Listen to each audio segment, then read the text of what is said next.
When I was 15 years old, I entered into a speech competition. Now, this wasn't my first rodeo. I've been doing speaking competitions since I was a babe, but this competition was a little bit different.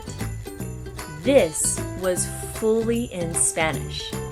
I've been taking Spanish classes since I was in first grade, but a full speech, that's a little bit different. I practiced each syllable, each word. I worked on my delivery, my timing, my facial expressions, and I went to the competition and I gave it my best. I was awarded first place in the state. And then I had the opportunity to go to Mexico City to speak with groups of people there. In the middle of Mexico City, I spoke with hundreds of people in my memorized message about hope and inspiration and motivation and faith. I was able to return the following year and spoke with more confidence. It was an amazing experience. Now, I'll be honest, this was my first time to leave the country, and I was a little nervous about the differences in culture. I didn't know what to expect, and I wasn't scared, I was just curious. What would be the same and what would be a little bit different? Here's some of the common ground that I found with my first real interaction with a global team, and these commonalities ring true in globally remote teams today. See, we all shared in the same emotions. We got excited when there was a football match or a soccer game. We experienced pain and loss, celebration and happiness. The team that I was with gave kids some backpacks and some supplies for school, and I was able to share in their excitement and their pride of their new belongings. No matter where we were in the world, we all shared in the same emotional bonds. And with the Pathwayz Group, we have members from our team from all over the world. When the typhoons hit in the Philippines earlier last month, we shared in the emotion and the weight of the tragedy going on there. We all shared in the emotion.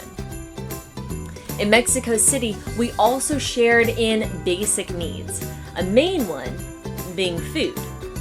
Food is the only beautiful thing that truly nourishes. We were able to come together for meals, delicious meals. We came together in a very strong way.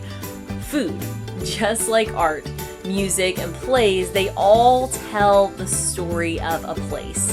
And beyond happy hour with your globally remote team, share recipes and meals and food virtually.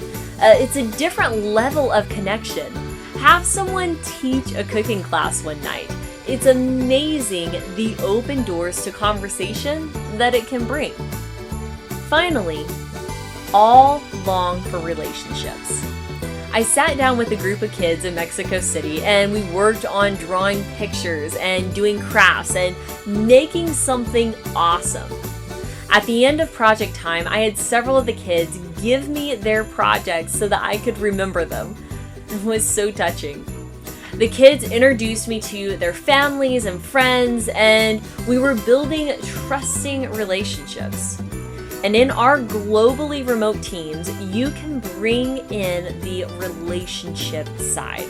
We're all at home in this time, and we have family. So we actually have a family meet and greet where the team members actually have the opportunity to meet kids and spouses and pets and the same people that we see roaming around during the work week. They're not an inconvenience, they're actually a part of the work family. So we actually build relationships. See, globally remote teams have a lot of differences, but we have a lot of similarities too.